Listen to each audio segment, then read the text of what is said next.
Hi, I'm Tim Tyler, and today I'll be discussing the idea that cyborgs will be an important phenomenon in the future. A cyborg is a cybernetic organism, a creature with both organic and mechanical components.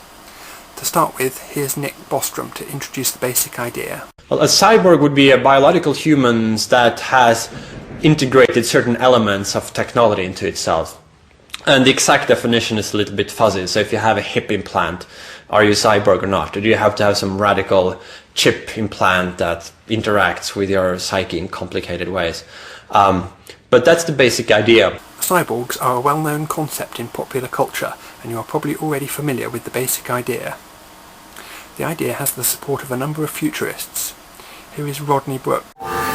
We as a species are starting to put our information processing technology inside our bodies. We're becoming a little more robotic. At the same time, our technologies are becoming more biological. And I think over the next 50 years, we'll see robots with more biological components and people with more electronic components. So where are the people going to be and where are the robots going to be in 50 or 100 years? Ray Kurzweil also seems to be keen on the idea. But it's not just an alien invasion of intelligent machines. We are going to merge with our technology. These nanobots I mentioned will first be used for medical and health applications, cleaning up the environment, providing powerful fuel cells and widely distributed decentralized solar panels and so on in the environment. But they'll also go inside our brain, interact with our biological neurons. We've demonstrated the key principles of being able to do this. So, for example, full immersion virtual reality from within the nervous system. The nanobots shut down the signals coming from your real senses, replace them with the signals that your brain would be receiving if you were in the virtual environment. And then it'll feel like you're in that virtual environment. You can go there with other people, have any kind of experience with anyone involving all of the senses. Experience beamers, I call them, will put their whole flow of sensory experiences and the neurological correlates of their emotions out on the internet.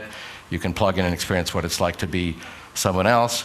But most importantly, it'll be a tremendous expansion of human intelligence through this direct merger with our technology, which in some sense we're doing already. We routinely do intellectual feats that would be impossible without our technology. However, the concept has many serious problems. To open the case for the prosecution, here is Nick Bostrom. I am skeptical of the claim that we will become cyborgs in a very interesting sense. I think that most of the benefits of being a cyborg could be obtained by having the same technology outside the body. So instead of having a chip implanted in your brain, you could have a chip outside your brain, and then you could access it just like you do today with your computer, which saves a lot of cost, and you don't have to have surgery, and you can upgrade it more easily and so forth. The exception would be people with various disabilities. If you're deaf, you might benefit from having a chip that enables you to hear. But for healthy people, I don't really see the benefit, except in the longer run when the technologies become very good and you could do this easily. But by that time, I think it will be an even greater benefit to shed your biology altogether and to perhaps upload yourself. And so this intermediary stage where we will be having partly biological components in our brains and part chip implants, I'm just not sure that there will be such an interval. I think it might be too costly and difficult and risky first, and then it will just be easier to go all the way and become an upload. My position is broadly similar to Nick's. Man and machine mix poorly once you get under the skin, and for healthy individuals there is usually little benefit that cannot be obtained by other means. Gregory Stock devotes a section of Redesigning Humans to this issue. As I see it, an actual brain-computer link would bring us almost nothing that our senses, fed by tiny external devices such as miniature speakers to whisper in our ears and fibre-optic eyeglass projectors to throw images onto our retinas, could not. We learn about the world through our senses.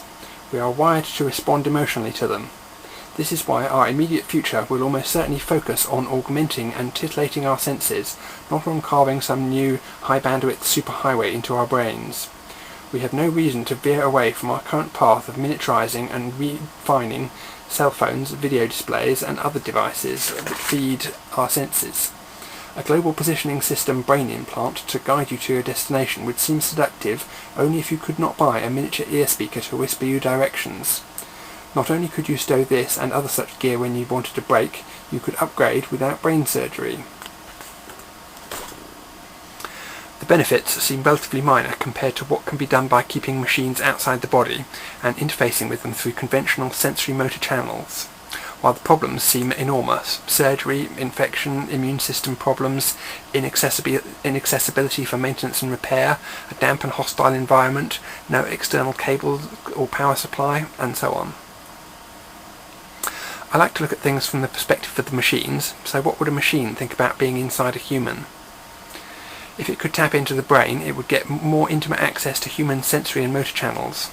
However, it would miss its power supply, its broadband internet connection. It would also have little access to external machine sensors and actuators, being limited to sensing and affecting inside the body. At least it wouldn't be at much risk of being upgraded. So, if implants are unlikely, what will happen? Currently, man interfaces to machines without implanting them into his body.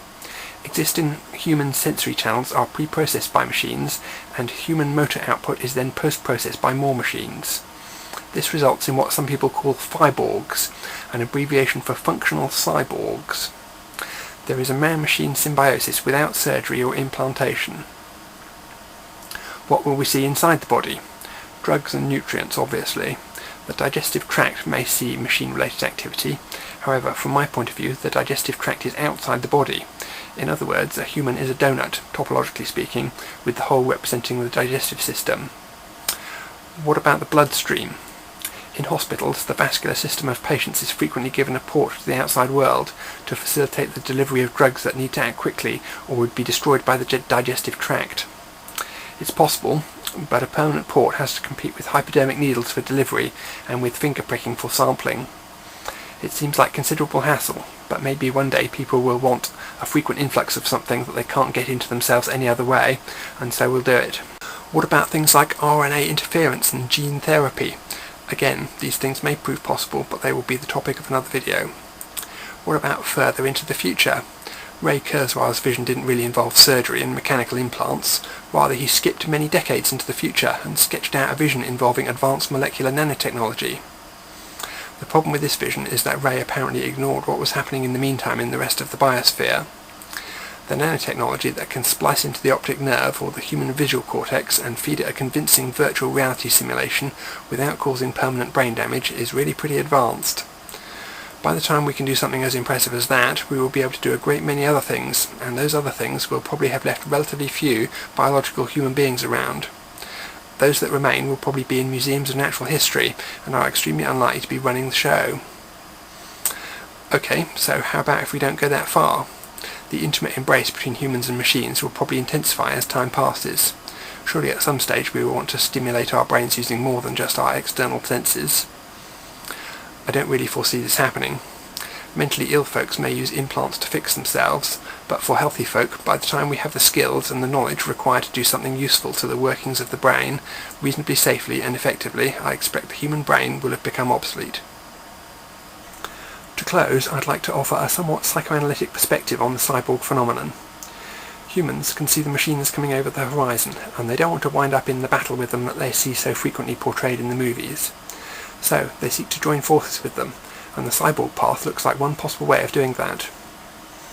Stephen Hawking, himself no stranger to the embrace of machines, makes this point explicitly. In contrast with our intellect, computers double their performance every 18 months. So, the danger is real that they could develop intelligence and take over the world. We must develop as quickly as possible technologies that make possible a direct connection between brain and computer, so that artificial brains contribute to human intelligence rather than opposing it. Of course, Stephen Hawking would say that. He has his own motivations for encouraging the construction of brain-computer interfaces. However, as such action plans go, I am sceptical about whether this one would be effective at halting or even slowing down the march of the machines. The problem with machines is that they show the promise of surpassing us on all fronts. If and when that happens, our days are likely to be numbered. An intimate brain-computer interface would probably just allow the machines to suck all human knowledge out of us faster, thereby accelerating the point where humans reach their sell-by date. A mere interface is not much of a dependency from the perspective of the machines. They can just unplug themselves when they are ready. So, even if cyborgs were technically realistic, they probably wouldn't have the effect that originally generated interest in them. Enjoy.